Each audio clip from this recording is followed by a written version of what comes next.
Starfighters, welcome to Mad Science Films. I'm Jimmy P, filmmaker and sexual astronaut. First up, guys, please check out our fourth feature film for free over on YouTube. Just search for Little Monster or click on the link in the show notes below. This episode, I am joined by a very special guest, one that we've been arranging to meet up for a while now, but we finally got him and myself in a virtual chat room at the same time. We've got Mr. Tom Lee Rutter of Carney Films. Tom, thank you so much for joining us, man. Absolute pleasure, James. Thanks for having me. So how long did you invest into Pocket Film then? So Bella was like, what, 1 year of work, shooting and editing and then premiering it. And then, so I premiered Bella in like July of 2017. And then April 2018, I was like, right, I'm ready for Pocket Film and Superstitions now. And then, we shot that first scene in April 2018. And then I had an inkling it was going to take a while, but, not that long. 5 years. Right. And was it always did you always have it in your head that this was going to be a feature length project? Yeah, very much so, yeah. I mean, but I just didn't know how long, because obviously going back to the idea of pacing, I didn't know whether this was going to be just a big bombardment of information and people weren't going to get into a rhythm of it or anything. So it was all a big gamble, really, until it came together. And then I saw that it was 88 minutes long, which is probably the longest film I've made. And I think a lot of it was just down to just the kismet of filmmaking. You just don't know until you get there, do you? Yeah, absolutely. And so, pacing was definitely a concern. Yeah, I mean, it's one of those things that obviously, if you were to do every single superstition out there, it would be like 50 hours long or whatever. Yeah. But what I like about it specifically, and again, it's probably nostalgia on my part, but when you've got something like Pocket Film of Superstitions, it does very much remind me of those pocket books that we had as kids. Like I still remember one which was just vampires. Though all of those books as a kid, that was my favorite thing to do. But it obviously reminds loads of other people of that as well, because the amount of people that call the film Pocket Book, and I'm like, I always think it's a film, it's not a book. It rolls off the tongue. So again, if I do the same, I do apologize. I think I've been referring to it as Pocket Film so far. No, it's fine. It doesn't bother me. It's the fact that it's a film, it's not a book. Some people call it a pocket full, so they don't think it's called a film. They just think it's a pocket full, which I guess makes sense. But it's a film. So, so I mean, rolling things back a bit. Was the plan all along to do feature films, or is it that you're happy kind of jumping between shorts and feature lengths? Or I definitely think in feature. I like to have I'd love to have a filmography of features. Bella was more of a case of I was in the middle of Day of the Stranger when I did Bella, because Day of the Stranger was just taxing, and I realised I'd bitten off more than I could chew, sort of thing. So I'd stepped back and made Bella, because Bella it didn't need to be anything really. It just needed to be as long as it had to be. And as long as I reached the half an hour mark, then I felt if it's about 40 minutes, then to me that's sellable on a DVD. So I can knock out a self-release of it, and but that just happened to be just the running time it was. Whereas I think with Pocket Film, just generally because of the list of I knew that was going to be feature length, but just not in a sort of traditional narrative sort of feature, because I have sort of shied away from doing one of them so far, purely because it's harder than it looks. yeah, absolutely. And you want to do a good job, so I've always just thought, well, what's a different way around this? And that usually ends up going a bit avant-garde or whatever. I suppose that leads kind of to my next question is, what inspired you to do an acid western in the UK, man? Well, again, I think going back to watching other independent filmmakers build worlds. So, for instance, you got Michael J. Murphy, who, Indicator released that big stonking box set of his life work. He was making peplum, sword and sandals, like fantasy epics, but on the beach of Portsmouth, and in his garage. He was building sets in his garage, so it didn't really matter where you are. He just did it, and he was making post-apocalyptic kind of Mad Max type films. But so I just, with that sort of spirit, I felt, well, I can make a Western around here, and we'd be kind of like out and about, and we got a lot of sandstone here in Kiddie and the surrounding areas. So we've got a place called Hartby Common, which is on the way to Worcester, and you look at that, and it's just wow. You could have pictured cowboys there on a horse and stuff like that. And then you got other locations with big sandstone rocks and stuff. So I just figured, we've got the scenery. I might as well I could do a Western here. Just a crazy idea, just do a Western. And again, that was funny enough. It was about these April starts. That was an April 2014 start. That was something about the spring that gets you making films. And then that again was another process of 6 years or something in the end. Purely because at one point that was going to go in the bin. But really, yeah. I mean, the amount of times I was thinking, right, I'm done with this. This is gone. But yeah, acid Western wise, I mean, obviously, Alejandro Jodorowsky and El Topo, and that was a life changing film. Watching his films are just wow. That thing you talk about when you've done with the horror films now, you're looking for something a bit more dangerous, a bit more kind of freaky.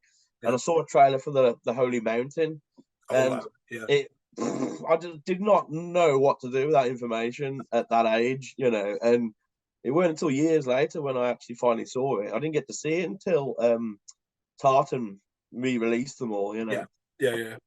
But that trailer was like, what was that? Yeah, if it's the same one I'm thinking of, I think the main image that I always took away from the trailer and that is when Jesus wakes up in the crucifix factory.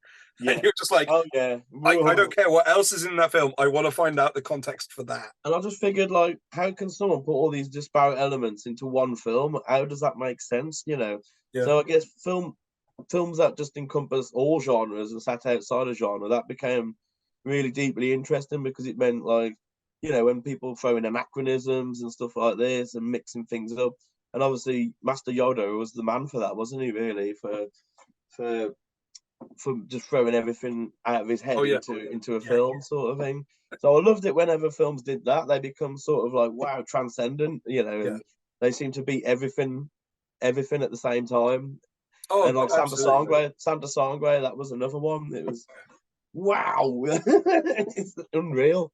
I still remember seeing El Topo, and again, I mean, I rented it from a video shop thinking it was just a spaghetti western, and it to be fair, it starts that way for maybe the first 20 minutes. You're kind of like, okay, it's a bit weird, but sure, and then it just opens up into I think another thing is that I never liked westerns growing up, because my old man, he's always into John Wayne and stuff, and I just could not hackle that. Don't get me wrong, I'd sit with one of, watch like Rio Bravo, and like, wow, and it changed my mind. But I just grew up hating westerns. They were just so dreary for me, And then when you kind of break through with those, like, Leone films or the other spaghetti western films and whatnot, you realise, wow, what a great genre that is. And it's not one you see, it's not one that kind of happens often, but every now and again you get quite excited when a new western comes out, because you wonder how they're going to tackle it. And so with that film, was that kind of self-funded, or did you attempt crowdfunding or anything like that? Or I did. We did really naively attempt crowdfunding to begin with. We realised we weren't primed for that at all, because we didn't know all the work that in our really stoned minds, we were like, oh, you can just put this crowdfunder out there and you'll get the money for it. And so that flopped. And then it was just a case of, self-fund. I mean, I was working in retail at the time, so I didn't have much money, but we're just putting it into the film. And then some of the actors would be just chipping in. And it literally cost next to nothing, that one. It really didn't cost much at all. Mainly just fuel to get to Wales and back, or over to the, whatever common we were shooting on at the time around here. So yeah. Wow. And I mean, again, it's still blowing my mind that, just, the lightning bolt that kind of struck your head and said, I'm going to do an acid western in the UK. So yeah, you were effectively self-funding it, and then in terms of shooting it, was it again pretty much weekends then, if you were working a full-time job? Or? Yeah, well, I think I was essentially working more part time then. I think.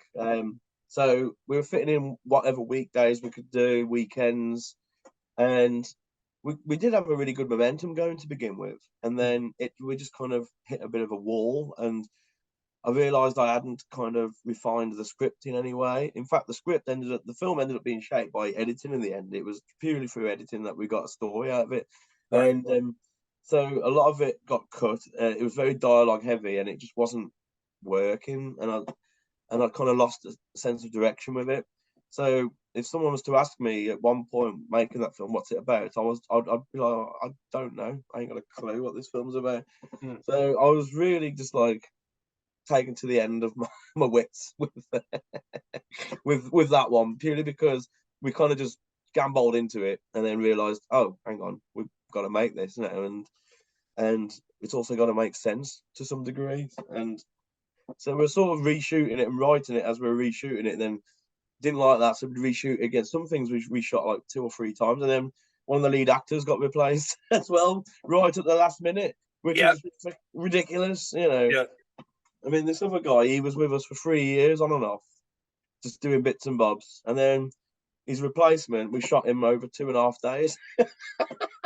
Yeah, and considering, yeah, it's again, not to go into spoilers, yeah, pretty much one of 2 main roles. Yeah, That's a yeah. lot. That's a lot. But do you know what? Again, even though I I knew some of the background stuff before seeing it, watching it as an with my audience hat on, I wouldn't have known, of any of the troubles. And you were saying about, how much of it was kind of rewritten while shooting and in the edit. Again, I wouldn't have picked up on that because maybe it's because it's quite like a lean film, the final film at least anyway. And it's obviously it deals with, kind of existential issues and all of this, but it goes from like A to B to C to D, and that's kind of what I'm talking about when I'm saying narratively it's your most straightforward of your films that I've seen, at least. Yeah, it for me, hearing now that very much it was rewritten while shooting. And well, for the benefit was when we recast the guy, I was able to rewrite those scenes, and I was able to distill down what I needed to get across at that point, because I think there had been enough time passed at that point where I had a lot more clarity in where it should be going. So I think I was given that opportunity to say, right, we just cut out all the chaff now and just get to the point there, and that's why I think the latter half we were able to kind of move it along as quick as we did.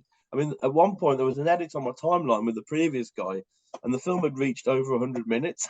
I'm thinking, what was all that stuff? I mean, I couldn't even tell you now. Really, okay. So, I mean, like big picture, was there any elements that were just completely subtracted from it wholesale, or? Yeah, there was there was more scenes with the wife, I think, and there was more scenes with the priest, I think. Because they were so badly filmed, I was like, I'm going to do that again at some point. And then obviously at the time never presented itself to do it again. So I just thought, right, that's getting edited around. And then at one point we were still missing some vital scenes in my head, or at least vital at the time, that I actually decided to create a framing device where this totally unrelated couple of cowboys are in a bar. You got an older one and then a young buck, and then the older one tells the young buck the story. Oh wow! Which didn't make sense because it's not that sort of film. It's more reflective of someone's own process of death and the afterlife and stuff like that. So that all got scrapped as well eventually.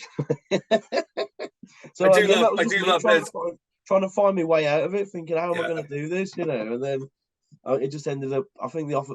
So we shot Gary Baxter. We shot him in pocket film. We got him up for the day to film in pocket film. He's the devil in it.